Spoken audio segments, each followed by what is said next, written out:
So I lucked into a ticket to go to West Coast Throwdown last year. I was mostly a freestyle pilot at the time, so I competed in the freestyle novice tournament and I took 5th. But what really caught my eye when I was there was the street league racing.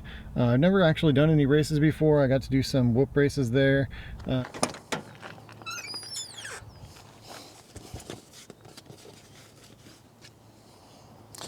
Now, if you're not familiar with what street league racing is, it's a spec drone racing class where all the drones are 7-inch. They're heavy, 1,280 grams at least. They use a specific size battery, and they have an RPM limiter, so everybody has the same power. And that makes it a little bit more even and a little less reliant on having the best reactions possible or the best gear. Now, it was really cool being able to just slap on my analog goggles and spectate people like Vanover, Skittles, other racers that I've seen online, but I've never actually met in person. So that was super fun. You know, while at Street League, I did manage to find all the discords of the local racing chapters in my area. Ended up joining one, did a couple races in 2023. So I did build a Street League quad out of a Source 1 V3, and to get it up to weight, I just got a metal box, filled it with change, and taped it to the bottom of the drone.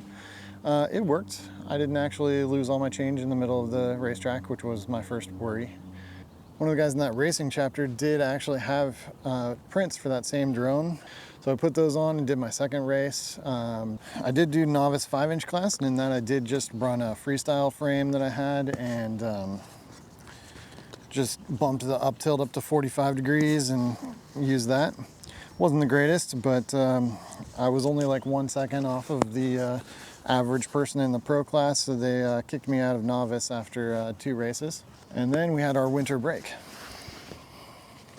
And over the winter break, I actually reprinted the prints for that Street League drone. I made them neon green to match my Professor Biohazard theme a little bit better, and redesigned it to have a Biohazard logo. And I also mounted 20x20 mounts on the top of the print to put walk snail. Now this year, my first race of the year, I actually took second, mostly because everybody else crashed out. So it was really just one guy who was miles faster than me, and then me that stayed up during the finals.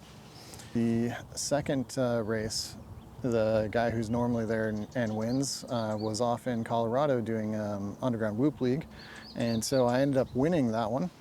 And then just like a week ago, we had our third race, and that one I took second. So what I noticed during that one is I did really good in the morning doing qualifyings, and then when we got to the finals, I kind of like lost energy and I couldn't focus as well and kept crashing, and so I ended up taking second.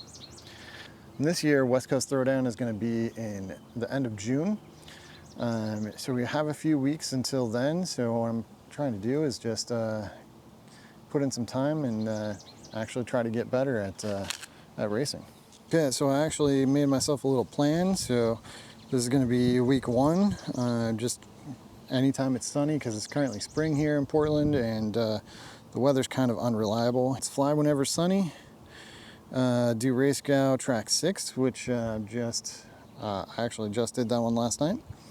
I need to do the weekly race in Velocidrone, which I did last week. I think I was in like the 400s. I'm not very good at that. And then I need to focus on getting to 100% throttle, because my 5-inch racing drone has Betaflight 4.5 on it, and Betaflight 4.5 actually gives you a average throttle percentage when you end if you have Race Pro enabled. And looking back on my DVR, I was maxing out at about 60%. So I need to work on that. Week 2 is mostly going to be still flying all the time, still doing the weekly race in Velocidrone. And then I need to work on doing ladders and corkscrews, and then build a new 5-inch with a better frame, and also build a second Street League quad. Okay, now for weeks 3 to 5, I have absolutely no idea what I'm going to be doing. So those are going to be kind of just see what happens with weeks 1 and 2 and kind of come up with some goals before those weeks. And then week 6 is the next race with my chapter down in Lebanon. And then week 7, that's West Coast Throwdown. That's the whole goal, is trying to get to there and be better and competitive. Okay, so the first week's actually over already. I did the weekly challenge. I did not put much effort into it because I was busy going out and flying every day in real life and building my second Street League quad. I did Race Scout track 6, which is the final. Got that in there. I managed to get a 29.5-second lap, I believe, in Glossadrone, but in real life, I only managed to get like a 31.9, I think, or something like that. So I'm still not quite as fast as I am in the sim. I think I still have that mental barrier of not pushing as hard in real life.